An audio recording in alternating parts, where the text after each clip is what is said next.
people think of ketone esters, they think of endurance sports. Oh, this will only work for a marathon, ultra marathon, stuff like that. And here we are with, heavy uh, lifting. So we're going to talk about his experience in the last few months, and he's got tons of data to talk about.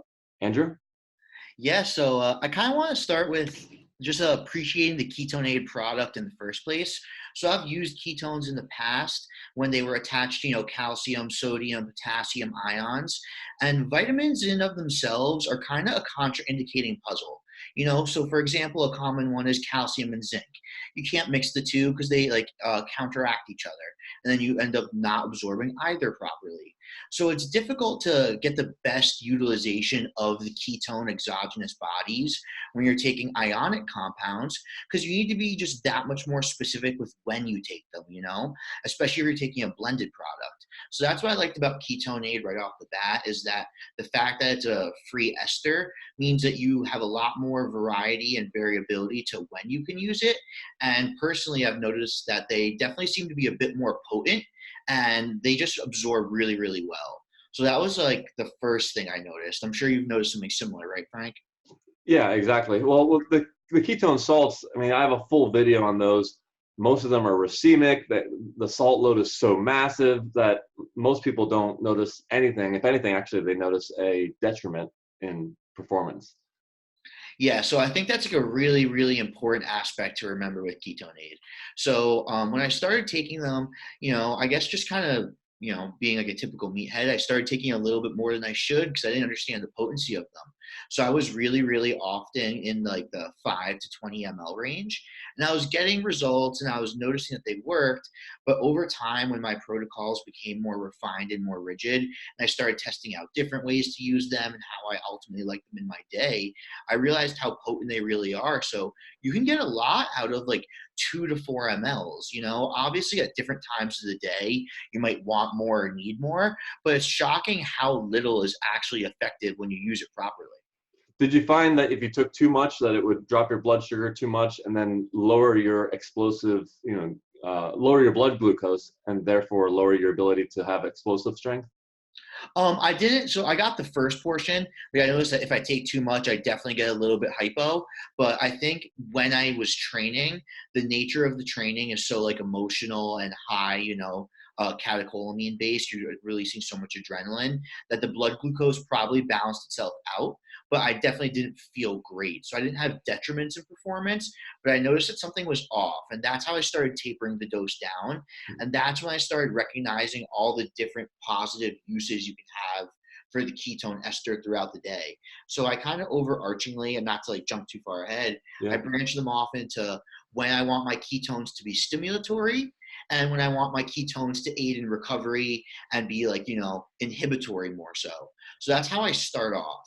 So we have to remember, oh, sorry, what were you going to say? I was just going to say, so what is your typical protocol right now on a daily 7-day basis? Do you take it every day? Do you take it before? Do you take it afterward? Do you take it for sleep? What's your routine now? Yeah, perfect transition. So I've noticed that, well, not that I've noticed, my weeks are very, very different. A, I travel a lot. B, I run a concurrent training program. So I have days that are predicated on glycolysis. I have days that are all about stress. Then I have days that are all about like skill and confidence and refinement. So these all have different energetic needs. Obviously, I also have non-training days. So it's more of how do I fit ketones into that specific type of day? And that's how I start. The next thing you kind of need to know about me is I take my blood glucose pretty often, and that's how I make decisions. So if something's like up in the air, I'll take my heart rate, I'll take my blood glucose, and I'll take like 5 to 10 minutes just to not necessarily meditate. I do meditate often, but take 5 to 10 minutes to sit down and be like, what's actually going on? What's going to happen in the next 3 to 5 hours? What happened in the previous 3 to 5 hours? So I can make an inference on like where my biological state's actually at and what I need to do next. So that's kind of how I approach every decision. So on non-training days, I actually like to take ketones pre-bed. especially with like the lower energy intake on non-training days that most people follow. Ketones pre-bed are really awesome because you're going to get even further those benefits of keeping your blood glucose down, keeping basal insulin on the lower end, and making sure that you're using free fatty acids as much as possible. And the So how ketones, much do you take? Just to have an idea, do you take a half a cap full before bed? so I do between 2 and 4 mLs pre-bed. Perfect. Okay. And you do that immediately before bed, not a half an hour before, because I've noticed sometimes I get a second wind, so I have to really try to take it right before. Yeah, I either do it right before or I do it like right after my last meal of the day. Like you said, especially on higher energy days, like because we were just talking about non-training days. If I take the ketones pre-bed, I do get that second wind of that blood glucose being shuttled into the muscles and stuff, and that upregulated beta oxidation. So the timing on everything does matter, but that's what makes it cool in my opinion, because they're that potent. It's not that you got the second wind because you took it at the wrong time per se. It's that the ketones are potent enough when you put them in that environment, they make a difference. Right. Yeah. And do you have an Aura ring to track your HRV, uh, heart rate variability recovery numbers? So I don't use an Oura ring. I used the Joel Jamieson's HRV model before. I've Okay. messed with a lot of different stuff, and I've just kind of come down to like my own big three, just because I use such a great trend for all my data over time. So I use body weight, heart rate, and blood glucose. That's just personally what works best for me as a monitor of preparedness as well. So for example, I know what sympathetic dysregulation looks like in those three numbers based on different things. So if I wake up a mess because the prior training day was very difficult, I know what that looks like in those three data points versus if I wake up a mess because I slept poorly. Do you have any data points that show what happens when you take that 2 to 4 mLs before bed? And by the way, I took 7 to 10 mLs. I got caught in my own trap of trying to take more, and my deep sleep just crashed. It went to like 12 minutes as opposed to normally going up. All because I was like, oh well, if I take more, it's got to be better. There really Yeah, it's is that funny how that is. ideal Sometimes range. the smarter you are, the more you can convince yourself of stuff, and you almost like wind down the wrong path because of it. Yeah.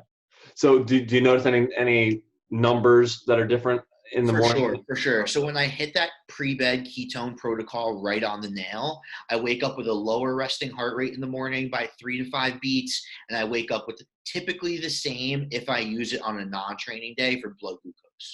Okay. Okay. So So then let's then transition into different types of workouts. Do you work out sometimes multiple times a day, like the morning and afternoon? And then what is your protocol for different types of workouts? I just have one more recovery protocol I like to talk about with Yeah. ketones. So this one has more to do with inflammation and with when your heart rate or your autonomics or whatever you just did is dysregulated. So like I briefly mentioned, and I'm sure you've seen Strongman, there's some pretty extreme events out there. Like when you see someone doing a car deadlift for max reps in 60 seconds, although there's biology to go along with that, it's really just incredibly stressful on your body. So when I have something like that and I leave training and my heart rate's still through the roof, my blood glucose is still super high, I'm not hungry, I'm just like a sweaty mess. That's another time I like to use ketones. I typically use a little bit more there because when I get really aroused, it takes a lot for me to come down. I use like 3 to 7 mLs there. And that's another great way to bring yourself back to that homeostatic base when you've done something that's too much. So obviously, a lot of ketogenic athletes use ketones. So as a ketogenic athlete, if you have a workout where you pushed it really, really far and you have a huge blood glucose dump after, that post-workout ketone dose with properly timed amino acids can do a lot for your recovery in a very positive way, not just from a nutritional standpoint, but making sure you get back to that relaxed state sooner. Which amino acids do you take, and how far afterward? How long after? I'm a huge fan of just hydrolyzed protein in general. Hydrolyzed protein is going to be the most bioavailable. It's going to require the least amount of blood in your stomach to do so, and because of the speed of the essential amino acid uptake, so muscle protein synthesis is basically centered around the how quick essential amino acids are uptaken and the duration at which this happens. So hydrolyzed proteins, specifically hydrolyzed whey and casein, seem to have the best protocol or the best curve for muscle building. And this can occur as low as 12 grams of protein at a time, which is really badass. Hydrolyzed casein kind of got a little bit famous, or somewhat famous, famous in like the niche bodybuilding world, for being really potent in cancer patients, as far as how little water and amount of protein they need to get down, and how it can actually induce hunger because of that rapid increase in amino acid uptake. So if you can and fit it into your meal plan where you can get let's say workout ends, you recognize, okay, I pushed it a little too far, I'm really trashed, get some ketones in and some meditation, just so that you're facilitating that process. I'm all about being holistic. Don't just take something, actually do something to make it work better. So get a little bit of meditation, get your 3 to 7 mLs of ketones, and once you recognize that beginning to drop, so that it's like, okay, something's working, then get your hydrolyzed protein in. And that's a really, really ideal scenario, maybe with a little bit of MCT oil, to get your energy levels back to normal, get your heart rate back to normal, and facilitate some recovery. Have you noticed any, normally we say to try to avoid the ketone ester and MCT oil. Have you noticed any conflict taking them So together? the only reason I like it in that specific scenario is because we're already assuming blood glucose is high. The reason you normally don't want that is because going through beta oxidation using those saturated fatty acids from MCT oil for fuel is already going to drop your blood glucose. So the reason you don't want them together typically is because you don't need that double whammy, and you're not going to get anything more out of that double whammy. And anecdotally, it doesn't make you feel good. But the reason this scenario is awesome is because we're assuming that because you trained extra hard, like remember for all the listeners, this specific scenario is when you push it too far. This isn't just a good workout. When you push it too far, we're assuming that you're leaving the training session with a blood glucose in the triple digits. So that's why specifically in this scenario, that's a great way to use it. Okay. All right. So then let's transition over to then a typical, what would be next? A medium normal workout? Yeah, it's Not a probably the trash one? Yeah, it's probably the easiest one to go into next. So I guess this would be like my skill and confidence and recovery days. So this is something where you go in, you spend a lot of time on anatomy and making sure your bones are in the right position. I spend a lot of time on skills like balancing and jumping and reactiveness. I do some eye-based drills. I do some neuroplastic games. And I usually only do one movement, or there's some running, there's some plyometric stuff involved, and there's usually just one movement for the day that's totally centered around learning. It's the last thing I do. So everything prior, those like 90 minutes of work prior to the only lift I'll do, are just based on making sure my brain's ready. So this day is a lot about keeping your heart rate stable. It's about keeping your arousal stable and not letting blood glucose go too high or too low, keeping it in the middle so that you're purposely benefiting from that aerobic recovery system. So how So much do you take and how many minutes before warming up? So in this case, especially if aggression and any type of extreme behavior is an awesome catalyst for learning. So on these days, I might have a little bit less pre-training carbs and purposely use maybe not a high dose of ketones, but something that really blurs that edge of getting glucose a little bit on the lower end. So I'll match that 3 to 7 ml range with about 50 to 80 grams of carbohydrates, all fast digesting. That way that I'm purposely getting glucose on a little bit of the lower end, I'm getting an extreme norepinephrine response. And because of the type of training I'm doing, like I said, very oxygenating, very heart rate stable, and I'm getting proper rest between everything, it actually allows that blood glucose to then be stable. I'm using more free fatty acids for energy, and then I'm getting that learning, that aggression, that recovery, all because I timed my ketones and calories and everything perfectly. Actually, one of the things we didn't cover actually is what your diet is. Are you a keto athlete? Are you low carb, or are you, regular Western? Because that actually I should have asked that at the beginning, because that kind of sets the stage for everything. We were just excited. Yeah. But so I guess I don't really fall into a category as much. Like I said, I make a lot of on the fly decisions, but basically I eat all my carbs centered around my workout, and it can go anywhere from like 300 to 500 in that window. So it's around 6 hours around my workout. And then outside of that, I'm basically zero carb and pretty high in the fat. So in like the upper 20s to mid 30s range. Okay. Well, but so you're not like a typical Western person, eating bread and rice and carb loading and pasta noodles at night. So you're selectively, just doing it during that time, during your workout time. and you're probably burning off most of that glucose. Is that the idea, that you burn off most of the glucose? So it's almost as if you're keto, because if the glucose is gone, then the system can stay in its own ketosis mode. So because I train so often, I'm not looking to have it be gone, but I'm looking to have it stable more so. So it's like on certain days that are more about like, building a little bit of muscle tissue and just getting the energetic work done, I'm definitely on that lower blood glucose range. And then on days that are about like event training and specifics, I eat more food on purpose and get the benefits of ketones and being like in that, lower caloric environment without actually being in it.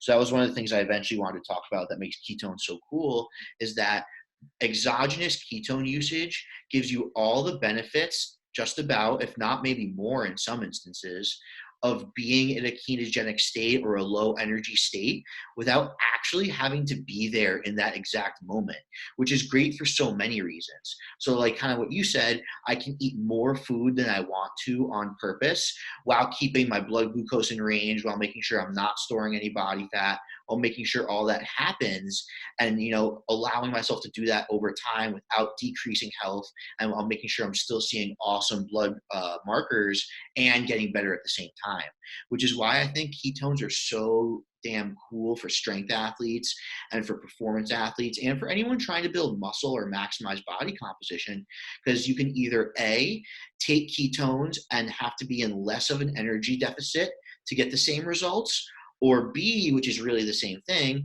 you could eat more than you're supposed to and get the same results because of the ketones, which is a really important concept. Yeah, yeah. So let's talk about eating. Do you find that it makes you less hungry, and you have to kind of override that sensation of being less hungry and say, hey, I know my calorie intake. I have to go purposely and eat more, even though I'm technically not feeling hungry. Do you get any appetite suppression effect from it? Personally, I get all appetite stimulation effect, which is pretty novel.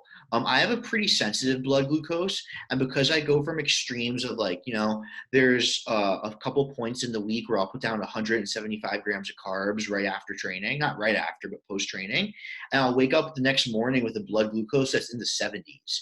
So I obviously have everything on point, but for me, I think it's just between the big changes in metabolism that I use those ketones for. It's usually appetite stimulatory, but I just have a voracious appetite all the time, no matter what. So I think that might be more personal preference. Like whether my glucose is super high or super low, I never have issues with food. Okay, and what about going into workouts in a fasted state? I know you take some carbs, but do you have like a full meal an hour, two, three before? Because the default protocol is to be empty stomach, in part because of cost. Because when you have a full stomach, you just have to take 3 to 4 times as much, and then it becomes more expensive. So the default protocol has been at least 3 hours empty stomach. What do you do? So personally, this like that specific question fits best on like my glycolytic days. So my glycolytic days are all about muscle building, maximizing fat loss, and mitochondrial change. So those days are really perfect to maximize that. So what I do is I have most of my like nutrient dense foods about 6 hours out. So about 6 hours out, I'll throw down, obviously I'm on a high protein diet because of how much muscle damage I do, and I'm ultimately looking to gain tissue. So I'll throw down 60 grams of protein and about 30 to 35 grams of fat about 6 hours pre-training. And then pre-training, so about 60 to 90 minutes before, I'll do hydrolyzed whey protein, and I'll do some super quick digesting carbs. I like cyclic dextrin and fruit on those days, specifically for that combination of blood glucose. But I'm typically trying to take just enough to fuel the session, and then combining that with, like I said, a slightly aggressive amount of ketones to get that super response. And slightly aggressive is still microdosing. We're talking about, every bottle has 60 mLs in it, and you're talking about going, instead of 3 or 4 mLs, 7 mLs. Where Yeah. our number one default on our website, we had a poll of what is the most common quantity taken, and we found that 10 mLs is the most common quantity. But I've been telling people to try less and less, and oftentimes, people think more is better, but and so they end up taking a little bit more. But you can save some money by going down. For sure. That's why I take my blood glucose as a marker to make decisions oftentimes, you know. Obviously, I'm sure you've noticed as well, the everything is everything. So it's like the leaner you are, the healthier you are, the harder you train, the better your diet is, and the more like synergistic your lifestyle is, the less ketones you actually need to take because everything's working together to facilitate that action as well. Like I said, after that session when you're trashed, meditate with your ketones to let them have the autonomic and the hemodynamic drive to work them like better themselves, you know? So you actually need more ketones if you're kind of a lazy bastard. Well, I think that's brilliant that you meditate. I mean, it's mind blowing to me that I didn't know that strongman would take that into account, the whole mind body connection, and setting down, settling down your mind affects your body, and it's just uh, maybe that's a common thing in your industry, and I just had no idea. But it's It's not, that's just me. just you. That's just the performance vibe. So yeah, the performance vibe is my company, and so we handle a lot of strongman and strongman cases. We typically see meditation so important because, like, you know, the same thing occurs in other extreme sports like marathon running or Ironman. If you're pushing your body to that extreme, just from the metaphysical perspective, you need to get that extreme. And if you're getting that extreme, you also need to then get that low at another time. You know, part of the reason sedentary lifestyle is so bad is because you're never depleting oxygen in the first place. So you never become super efficient at resaturating yourself with oxygen. And you end up living in like this semi non oxidative purgatory for your whole life. And then, you know, you get all these like type 2 diabetes issues and stuff. But like the ability to go to extreme ups and downs is what makes ketone supplementation and life seem kind of healthy. Wow. Wow. Okay. So have you ever given the ester to somebody else and they just say, "Oh, it didn't work for me"? Does it take a few days to work? Does it work on the first time if you get the right dosing? What are your I thoughts? think it's all in the person. I've had people take them, obviously, and be like, yeah, I didn't feel shit. And it's like, okay, but you never feel shit anyway, and you're not paying attention.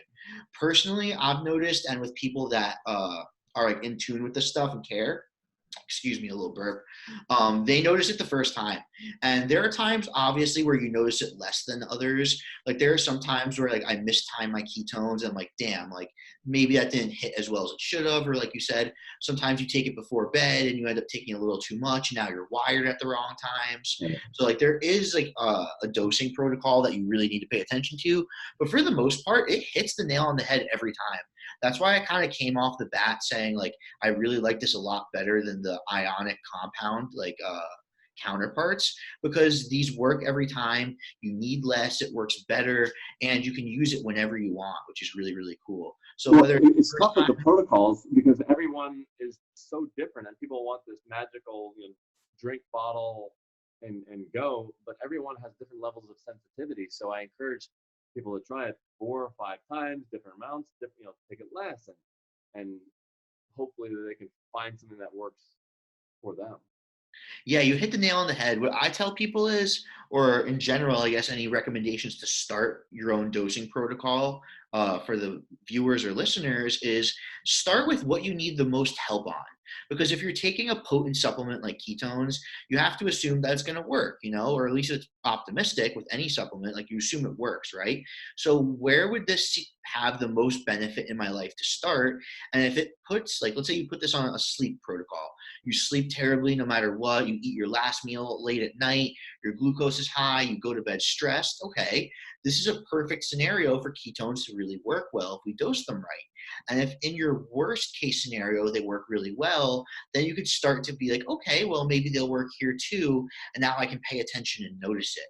The good thing with ketones is that it's on you. So, like I said earlier, you can use them at any time in any scenario. But because of that, there's a little bit of responsibility on your end. So, like you said, there is no magic pill that doesn't exist. But if you can make something extremely specific, that's pretty damn close. Like, for example, like I said, if you have a terrible routine and maybe, you know, changing habits isn't for you, but you can take a supplement at the right time and ameliorate those negative side effects, how far away is that from a magic pill? You know what I mean? Yeah. Yeah, yeah. So when you do take it and let's talk about feeling it and noticing it. This one person reported that, she's not a professional at all. She said, I didn't notice anything. And then I talked to her for about a half an hour.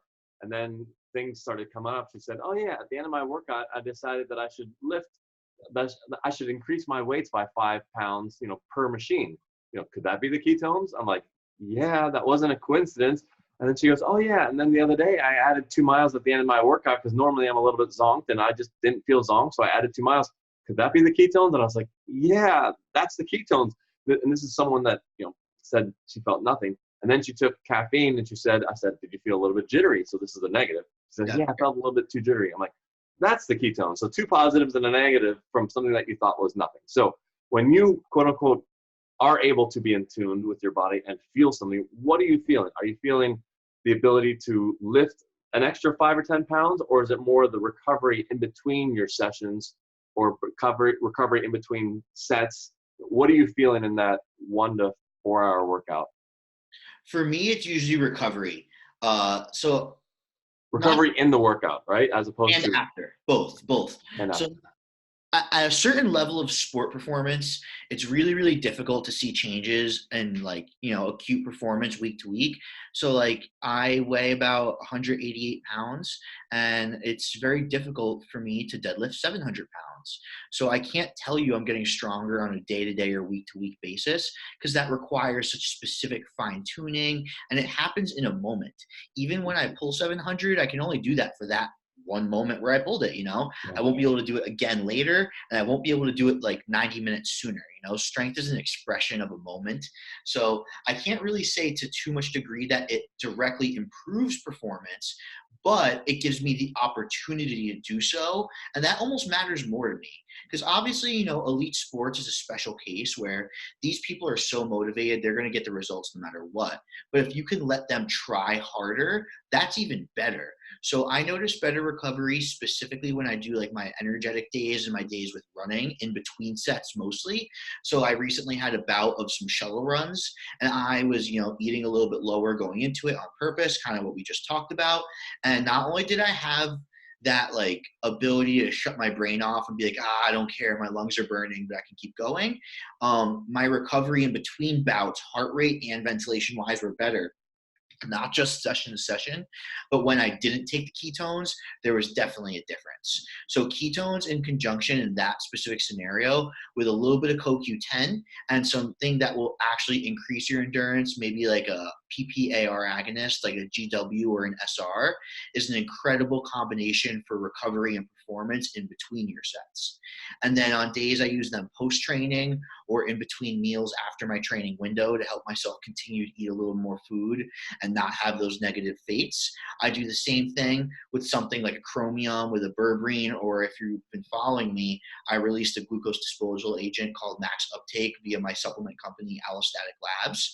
And using a small dose, because again, we're talking potent things here, a small dose of a glucose disposal agent with a low dose of ketones is an incredible combination because even though they're similar mechanisms of action, they're happening through totally different cascades. So you're getting blood glucose lowering, glucose to glycogen delivering, and muscle protein changes through totally different cascades. So they work synergistically together.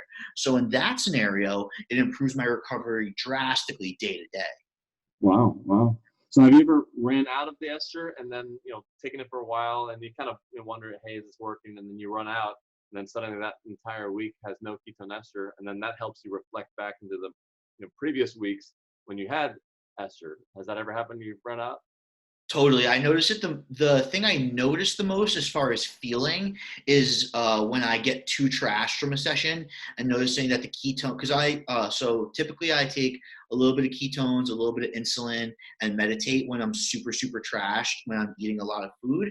And even just taking ketones out of the equation makes a big difference in how quickly I can relax. I don't notice it as much for sleep because that's not something I take often.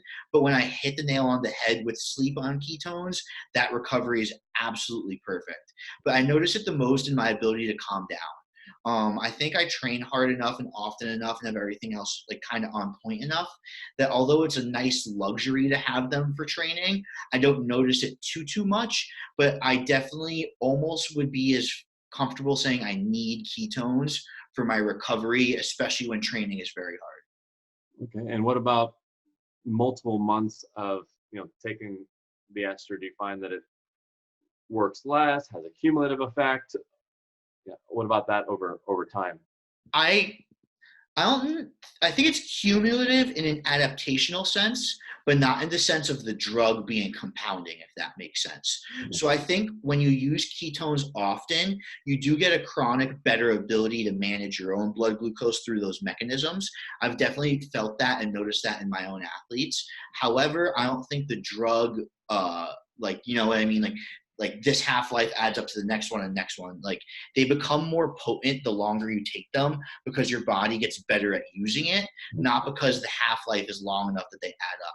If you take multiple doses in a day, you might run into that, but using it day to day is more just making you better as an organism and better as a person with the metabolism, not that the drug is adding Right. Yeah. So that's interesting you bring that up, because a lot of people rely on scientific papers and they even follow the scientific protocols, which there was one protocol for recovery where they took the equivalent of 50 mLs during the performance, or no, right after the performance, and then 50 mLs before bed. So just crazy, crazy high amounts. And it showed success. It showed a 15% increase in time trials at the end of 3 weeks, after simulating a Tour de France. So it worked. But what's interesting is all of these papers, maybe 4 or 5 now, are all on non-ketogenic athletes. So they're coming from nowhere, suddenly taking this brand new fuel that they've never experienced before, and yeah, they're squeaking out some performance gain. And I just find that just fascinating, because there's something about the body having to get used to this fuel source. But they're always being tested in these scientific papers that everyone thinks are the holy grail, and it's just like this foreign fuel source. It doesn't. It also has to do with something called MCT transporter, so not MCT oil, but the ability to transport that fuel to where it needs to go. And if you don't have that transporter, then it's your ketones actually go up, but they actually stay higher, because you want them to go down, because you want them to go into where they need to go. And one day someone's going to do a paper on either, not even a full keto athlete, but even just a low carb athlete, people that have systematically over 3 to 6 months have gotten some ketones into their system, so they kind of recognize the fuel, the body knows how to use it. And then you add the esters, and that's where I think the exponential numbers are going to start showing up. Yeah, there was so much stuff I want to tackle there. That was really well said. I think the first thing is that, don't forget, these researchers, this is how they're paying their bills and putting food on the table for their family at the end of the day. So if you're taking 100 mLs of ketones per day and only seeing, like a 15% increase, that doesn't really fit my bill, because 100 mLs of ketones is a lot of money. And like you said, I'm someone, you're someone, these trained athletes who do things properly are someone who has these transport protein mechanisms. Their body knows what to do from a cascade perspective when it's giving ketones. And furthermore, you need ion gradients. You need different types of fluxes that go along with biological cascades to also be used properly. So that adaptation period that I was kind of talking about and that you referenced is really, really important. What I think is even cooler is that although it's harder to do, you can actually do this in any type of athlete, If that, those MCT transport proteins, a big part of them is a mitochondrial adaptation. So theoretically, if you have an insulin sensitive athlete who takes care of themselves and they have those mitochondrial adaptations, all they need is a little bit of ketones at the right time to maximize those transport proteins they already have, which is very, very cool. Again, it's putting more responsibility on your plate, but it kind of gives you that idea that, wow, almost anything is possible if we use these the right way. How much can I eat and still stay lean and still keep my blood glucose in check? Because, sometimes people don't believe me when I tell them, but so I have like a couple cool little facts I wanted to throw out there just to show how powerful ketones can be when you use them properly and how little I was actually using. So last week, this is like something that happened at relatively normal. I took down on the day, where's my numbers? 280 grams of protein, 505 grams of carbs, and 62 grams of fat on the day. I trained really, really hard. We talked about how I would have used those. We briefly talked about how your body responds to those things. The next morning, I woke up with a 68 blood glucose, and that's really damn impressive. And for the day, I only used a total of 12 mLs of ketones. I used 4 pre-training, and I used 8 in between my post-training meal and my next meal. And all of a sudden, it's like, wow, someone who barely weighs 190, who trained excessively hard, was able to take in like 3,300 calories and wake up with a blood glucose that's just as good as someone that's on the ketogenic diet, which is what I was saying. That's so damn cool about exogenous ketones working properly, because I can metabolize these ketone bodies properly. I can still go through glycolysis properly, get the best of both worlds, and then do it Best again. of both worlds. Exactly. That's what I was thinking. Best of both worlds. Yeah. It's really hard to do. I'm not saying it's easy, but it is possible. And I think that's really important to remember.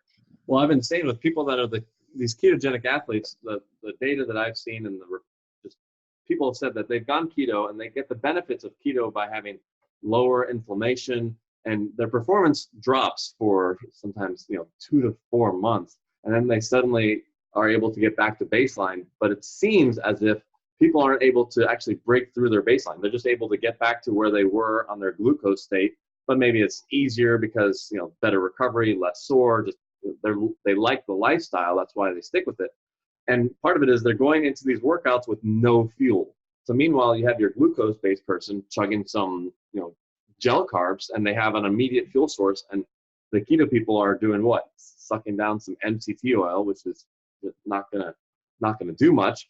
But then now they finally have a fuel source. So instead of going in fasted and relying on endogenous production, that's fine, but that can only go so far.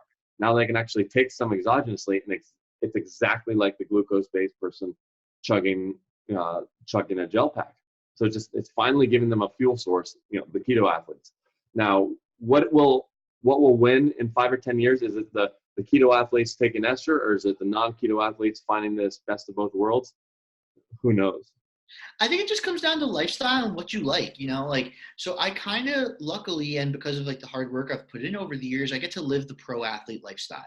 Like, although I spend a ton of time on the computer, I can track my blood glucose from home in my underwear.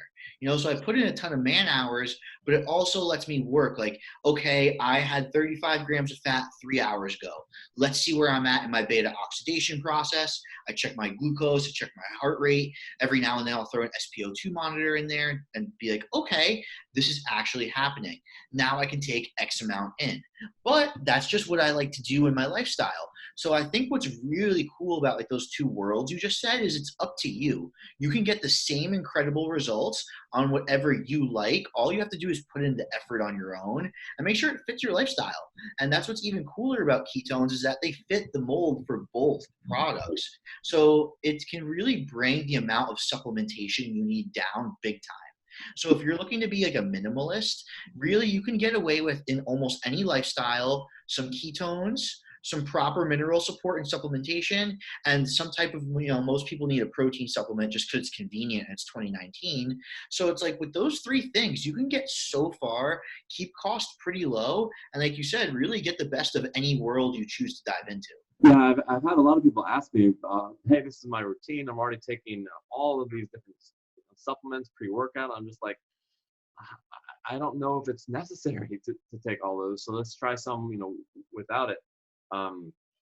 Okay. Yeah. So like a couple, I think going into like the in-depth muscle building, weight loss and stuff would be better for another episode. But a couple last things I wanted to tap into that we briefly talked about that I want to hit home are ketones interacting with other things, which is also really, really important. So the first one you brought up was ketones and caffeine, that person getting jittery. You have to understand that most people, not you, the listeners, people have to understand that most people are taking caffeine for the side effect. Caffeine is an adenosine inhibitor in your brain, which makes your body secrete adrenaline through these secondary mechanisms. But adrenaline secretion, things like norepinephrine, especially in the blood, are mainly metabolic. When they act in the brain, they're behavioral. But that's not why you're drinking the caffeine. You're drinking the caffeine for the heart effects and because it makes you feel a certain way. So you're actually taking the caffeine for a side effect, not a primary effect. So I think that's the first issue a lot of people run into is, you know, the reason, like you said, sometimes you can take ketones that might not hit perfect, or, you know, you don't feel anything. It's because you're using the drug incorrectly and for the wrong purpose. So now when you put that same caffeine in a healthy metabolism because you gave ketones at the proper time and it works optimally, you're getting way more side effect than you bargained for, aka jitteriness or anxiety, because it's actually working correctly for the first time. And that's why it feels so bad, because all this other time you were taking it for a side effect, it wasn't absorbing properly, and you were just hoping to skate by on that. That's why people, I feel, over supplement sometimes, because they're taking all these things for side effects, for a sensation, and they're not attacking metabolism in the first place, which is what's going to make you feel stuff. Wow. Okay. What about game day? What's your protocol for that? Do you lay off it completely? Do you then bring it in? And have you ever done like a slow release where you put it in your water bottle for, a 3 to 4 hour, performance? I've never done the slow release. I always just like take it down when I take it down, especially because I'm kind of desensitized to the flavor at this point. It doesn't really bother me at all, whether it's warm or cold.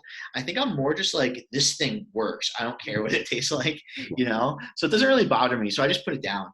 But it's But not vomit inducing like it was previously, thought to be. It's more like a apple cider vinegar shot or ginger shot. yeah, because it's just like an unpleasant sensation almost, but it's not that it tastes bad. It's just like, I don't drink apple cider vinegar ever, you know, you don't drink esters ever, you know, it's just an unpleasant like taste you're not accustomed to, but it's not like putrid or rancid. It's not like an expired type deal. You know what I mean? That's just, it is what it is. You know, it's cool with me. But I love them after weigh-ins actually, for the very low dose intermittently for that ameliorating inflammation, which we didn't talk about too much. But ketones are great. Like one of the things I love about them as almost a glucose shuttling agent as a perk is they ameliorate systemic inflammation, whether it be in the brain, the vasculature, or specific organs, because of that aura ring type response we talked about with sleep. When this happens while you're awake, it has much more interaction with your immune system, which is a nice benefit. So after weigh-ins, when I do something extremely stressful to my body, like, you know, like not eating or drinking for near 24 hours, the sauna and all that stuff, I like to bring them into play to help my body properly use all like the food and water and everything I'm putting into it, while making sure there's no major dysregulations. And in that low dose environment, it also helps make sure that it's taking stress off my liver, because, you know, naturally ketones come from your liver. And by depleting water, upregulating natural use of ketones that much, it is taxing. So I want my liver to mainly focus on liver glycogen. So in a stressful, high inflammation time, using a low dose of ketones is really, really nice. Oftentimes, you know, take a step back, I actually use them during low doses during the cut itself, once I deplete myself of water and food, A, to give myself a little bit of energy to keep going, but B, to make sure I'm not going into that fight or flight mechanism too much while I'm doing the cut. Like the point of the cut is to keep your glucose low and to let things come off you. If you're freaking out and your glucose spikes, now you're not helping yourself and you actually feel worse. So it's kind of a dual pronged effect that I use it before the cut and after the cut in like totally different ways, even though the dose is actually the same. Well, we had an MMA fighter that had to cut massive amounts of weight. He's done this his entire life, and normally when he cuts weight, they're carrying him out, legs wobbling, and just barely able to function, and then he has to refeed to get it back up. But this time he cut with the ester while taking the esters, and he went to the weigh-in, was fine, and they went to his coach and said, "Can I spar today?" Like literally the difference between legs wobbling and just feeling so good. Hey, let's get some energy out. That in and of itself could just be used for that benefit of not being zonked. But when you do the weigh-in, how many days before or hours before performance? Is that performance day, or is that a day or two before that they weigh you in? Say that again. 24 hours, just like MMA. Okay, So 24 hours. Okay, so it's 24 hours. So then when you go to the actual performance day, let's talk about that day. Same 4 to 7 mLs, like nothing, oh, now it's performance day, now let's go to 15, 20, 30. Like you don't blow it out or anything, right? So I actually, the performance day Usually I'm going to wake up pretty full. So I actually take a pretty big dose in the morning, but big for me, like I said, is like 10 to 15 just to get things going. And I'll do this with, again, me being a little bit of a hippie, a sunlight outside meditation based practice. So I'll wake up with the sun on purpose. I'll usually wake up competition day around like 5:30 a.m., making sure I see the sunrise. I don't want to wake up and be the sun's already up. So I'll wake up when it's slightly dark out. I'll throw down 10 to 15 mLs of ketones. I'll go outside and I'll lay in the sun as the sun comes up. And that's how I get everything going, because it's a circadian thing in that process, So at this point, we are only about 36 hours into the replenishment, and I've used ketones 3 different ways. So it's what makes them so awesome is that, like you said, they really can be they can save the cut, or save you in whatever scenario. That's when done properly. If he took not enough ketones or too much ketones, that actually could have botched his weight cut, in the right scenario. So it's all about just asking the right decision at the time, making sure you do the right thing. They are that powerful. So it's not something you want to be like totally random with. So when I do that bigger dose in the morning, not only do I get awesome energy, I always notice, especially because it's like that specific moment, a decrease in some water-based inflammation. Like I'll start upregulating, peeing a little bit more. I might have a little bit of coffee to facilitate that, which is exactly what I want. That's why I took them in that way. Then I'll have, like I said earlier, my first meal with more protein and fats. And then I'll take a low dose about halfway through the competition, just to make sure, like I said, my fight or flight's not too high. I'm somewhere in the middle. And I'll take that low dose ketones, normally with like a large-ish bolus of highly branched cyclic dextrin, which is a specifically designed carbohydrate. It's a polar cyclic dextrin molecule that doesn't need blood or as much blood or insulin in the stomach to be uptaken as muscle glycogen. So it's the perfect carbohydrate to match with your ketones. And all of a sudden, I get a great second win halfway through the show. Perfect. Oh, so it's amazing. You bring up these things that I'm like, how does he know that? But he knows it from his feeling. And you just mentioned something about how you had to urinate more. So it absolutely does do that. It's diuretic. It will just deplete your body of some more water. So when you're doing your protocols, you have to kind of adjust for that. If you know it took me 10 years to figure out that I need X number of liters of water per hour, well, you might have to change that some. You might find that you need more water to replenish that. What about salt intake? Have you found that, with that water being depleted, it might deplete more electrolytes? Have you found that you've needed to increase your electrolytes, or do you already have those balanced and in check, when you're taking the esters? I usually have those already balanced and in check. I have a really good personal protocol for oral as well as intramuscular ions. So I do B vitamin, glutathione injections once to twice a week, depending on what's going on. And both those specific blends have some electrolytes in them. I dose everything from selenium all the way to your typical B vitamins. So I specifically time my types and doses of B vitamins. So not to get too into it, but I take B6, 5-methyl tetrahydrofolate, and B12 around my training windows with creatine specifically. And then I take other types of B vitamins throughout the day, as well as my fat solubles. So personally, everything is pretty much on point. But like I said, in that scenario where you are peeing extra, if you are decreasing inflammation at that rate, you do want to make sure that there are some ions also going back in you. Because, even if it is mostly acute inflammation, for me, I'm basically peeing out just pure water and light excess things, or metabolites, whatever you want to call them, because I only had a 24-hour change in that period of water and glucose and stuff. So easy come, easy go in that sense, But if it's something that you're doing chronically, especially if it's hot out and you're training outside, you definitely want to be able to replenish those electrolytes, because if you're performing better, ions, electrolytes, minerals, vitamins, all those things, they make the assist. So ketones might be hitting the home run, and it might be that big metabolic player that changes performance, but someone needs to give ketones the ball in the first place, so to speak, when using a sports reference. So ions are really important. But like I said early in the podcast, it's a puzzle game. They're contraindicating and they're dose dependent. So the reason, those sodium, calcium, potassium, ketone ester bodies were so difficult is because there's far too much, and they're going to be mixing with other ones. So like I said, you just want to make sure it's on point and specific for what you need. Yeah, so we know with the ketone salts that part of it is a 3 steps forward, 2 steps back partly because it's racemic, meaning half of it is not even bioavailable. But the salt load is so high that the actual excess salt, we believe, will inhibit the BHB delivery.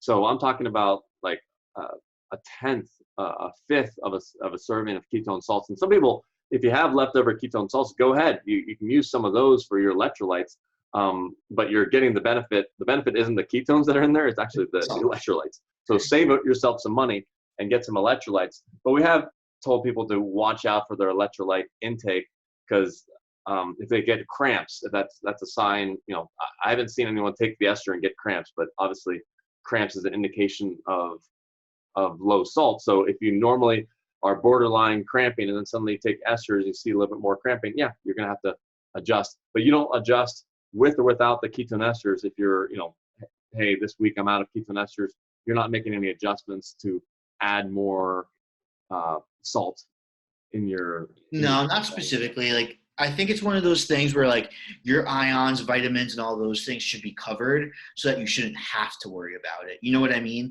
Like, I think if you're almost lagging and being responsive if you're dosing your electrolytes with your ketones, because it's like, those are pretty damn important. You shouldn't only worry about them when you're taking ketones. You know what I mean? You should have that going through you all the time. But I think what people need to remember is like kind of the theme of this whole introductory episode has been that these things work and they're potent.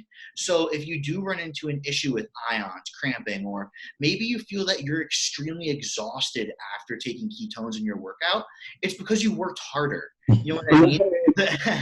It's not like anything like, I've said this once or twice already. It's not the drug, it's you.